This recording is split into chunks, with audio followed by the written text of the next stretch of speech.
Saluti avanzi di VR, ben ritrovati su Advanced VR Fair. Io sono Ben e questo è il video con le prime impressioni su V-Riders Superbike, un sim arcade di guida motociclistica su pista con licenza ufficiale, e sarete molto contenti di sapere che si tratta di un'opera tutta italiana. Sviluppato da Funny Tales, V-Riders Superbike è al momento disponibile su AppLab in accesso anticipato, e ve lo specifico perché sapete benissimo che non faccio recensioni sui giochi che non sono ancora ufficialmente usciti. Infatti, come ho già detto, queste sono le prime impressioni sul gioco, che in linea di massima sono abbastanza buone. Disattivate l'adblock e ricaricate la pagina per fare partire le pubblicità e addentriamoci nel vivo di questo video. La cosa assolutamente positiva di questo gioco è che si tratta del primo in assoluto in standalone a coprire questo genere, ossia quello dei sim racing. Per quanto riguarda le auto, c'è già quell'orrenda versione di Grid Legends, talmente brutta che non la considero neanche, mentre sulle moto non c'era ancora nulla, e in una sola volta abbiamo un gioco sulle moto da gara, ed è per giunta il gioco ufficiale della Superbike. Il gioco al momento offre soltanto 7 dei 12 tracciati disponibili nella versione completa, e c'è soltanto la modalità giocatore singolo, che consente di giocare diverse modalità, fra cui gara veloce, miglior giro, hot lap, torneo e endurance, mentre nella sezione multiplayer c'è solo la modalità gara fantasma, che consente di gareggiare con i tempi migliori di altri giocatori, quello che viene definito un multiplayer asincrono. La versione completa del gioco uscirà a giugno e consentirà di correre su tutti i tracciati in tutte le modalità. Vi suggerisco caldamente di fare il tutorial, anche se si tratta di brevissimi tratti di pista in cui dovrete fare quello che vi viene richiesto: accelerare, frenare all'interno di una certa zona, fare delle curve veloci o fare delle curve strette e altri piccoli esercizi per imparare a governare la moto. Il sistema di controllo è molto originale e offre diverse possibilità. Ovviamente si gioca da seduti e per girare non dovrete girare lo sterzo ma inclinarlo per simulare appunto la piega della moto. Questo concetto inizialmente potrebbe confondervi un po', però niente che non si possa acquisire con qualche giro di prova. Per l'acceleratore avete due possibilità: afferrare il controller come se fosse la manopola del gas e fisicamente ruotarla, oppure impostare l'acceleratore sul grilletto destro, cosa che, seppur meno realistica e immersiva, è comunque molto più precisa. Come detto all'inizio, si tratta più di un sim arcade che un vero simulatore.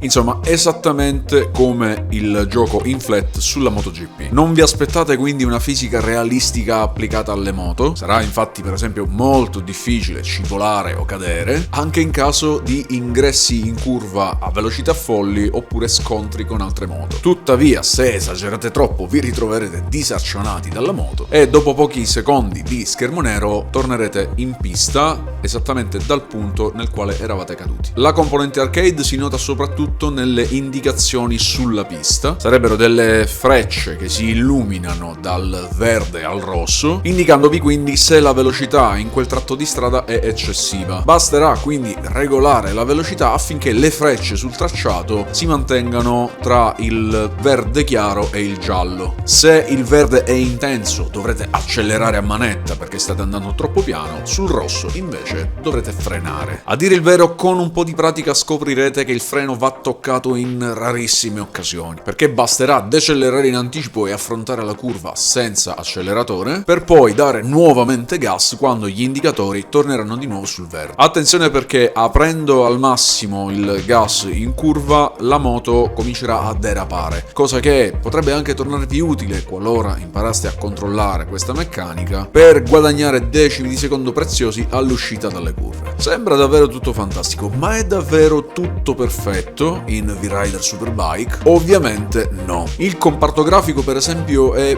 buono ma è troppo spigoloso. I dettagli delle texture non sono di altissimo livello, ma dobbiamo considerare che è un gioco in standalone ed è in accesso anticipato, quindi è ancora in fase di sviluppo. Si può quindi chiudere un occhio su questo aspetto, soprattutto in un gioco dove si sfreccia a 300 km/h, e quindi difficilmente faremo caso alla qualità dei cartelloni pubblicitari a bordo pista. Una cosa che invece ho trovato molto fastidiosa e che spesso ha compromesso la mia esperienza di gioco, e quindi il risultato della mia gara, è e la capacità di mantenere la moto perfettamente centrata sotto di me. Come ho già detto, si gioca da seduti, ma ho anche detto che per girare bisogna piegare fisicamente col corpo, proprio come si farebbe con una moto vera per sfruttarne il peso per affrontare la curva. Quindi, come si dice in gergo, piegando. Io, per rendere il tutto più immersivo, mi sono seduto con lo schienale della sedia davanti invece che dietro, cioè ho girato la sedia e mi sono seduto. In questo modo il corpo assume una posizione un po' più realistica, perché le gambe per esempio stanno a cavalcioni come se si stesse su una moto e istintivamente col petto si va a cercare lo schienale della sedia, un po' come se fosse quindi la tanica della moto. Questo rende il tutto ancora più divertente e realistico e inoltre risulta ancora più efficace piegare. Tuttavia capita a volte di spostarsi sulla seduta perdendo il centramento e questo compromette tutto, perché dovendo inclinare il manubrio, nel momento in cui sarete anche leggermente spostati o sulla destra o sulla sinistra, la moto tenderà a curvare leggermente, perché già questo spostamento va a influire sul modo in cui tenete il manubrio e quindi se volete andare in linea retta dovrete continuamente compensare dall'altro lato e in curva ovviamente la situazione peggiora, perché a volte vi mancheranno proprio quei 2-3 gradi di sterzo necessari per affrontare la curva in modo corretto, col risultato di finire fuori pista oppure dover procedere in curva a una velocità leggermente ridotta che però sarà già necessario finché gli avversari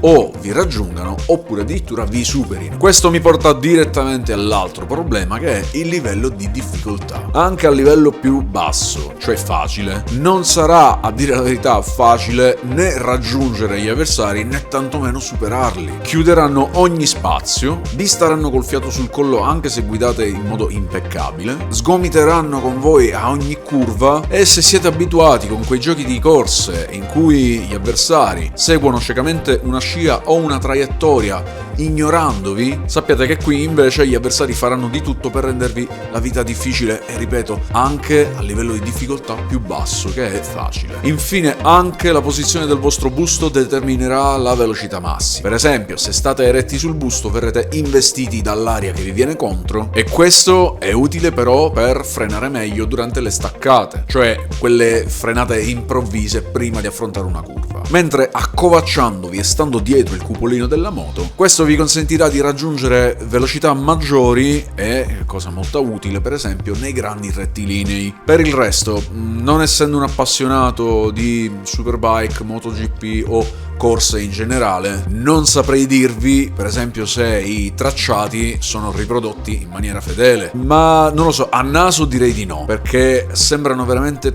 troppo brevi, ma non è il mio campo, quindi lascio a voi, a chi è più esperto in ambito corse, di dire se effettivamente sono realistici oppure no. In conclusione, prime impressioni su V-Rider Superbike abbastanza buone, esperienza divertente e unica, visto che al momento in VR non c'è un'altra applicazione o un altro gioco che vi può offrire la possibilità di guidare una moto da gara. Meccaniche buone ma niente di esaltante. Alla fine per un fattore di precisione ci si ritrova a governare la moto con i grilletti dei controller come se si stesse utilizzando un pad e la meccanica di dover curvare con il corpo è sicuramente da perfezionare, perché se muovendosi ci si sposta dal centro l'esperienza viene compromessa. Si dovrebbe altrimenti ricentrare continuamente tenendo premuto il tasto menu del controller destro, ma farlo durante una gara è un'operazione molto difficile. Tecnicamente è buono, fa divertire e questi problemi presenti dovrebbero essere facilmente risolvibili prima dell'uscita del gioco a giugno. Bene, vi ringrazio per la visione completa, queste erano le prime impressioni su V-Rider Superbike, disponibile su UpLab in accesso anticipato e in uscita in versione completa a giugno 2024. Vi lascio un breve gameplay, se volete acquistare il gioco potete utilizzare il mio link che trovate nel primo commento per acquistarlo al 25% di sconto. Grazie per la visione completa, like, iscrizione e campanella, continuate a seguire attivando tutte le notifiche, supportate il canale utilizzando il tasto super grazie o utilizzando i link che trovate in descrizione e nel primo commento. Da bene è tutto, ci vediamo alla prossima, un saluto Marmaglia.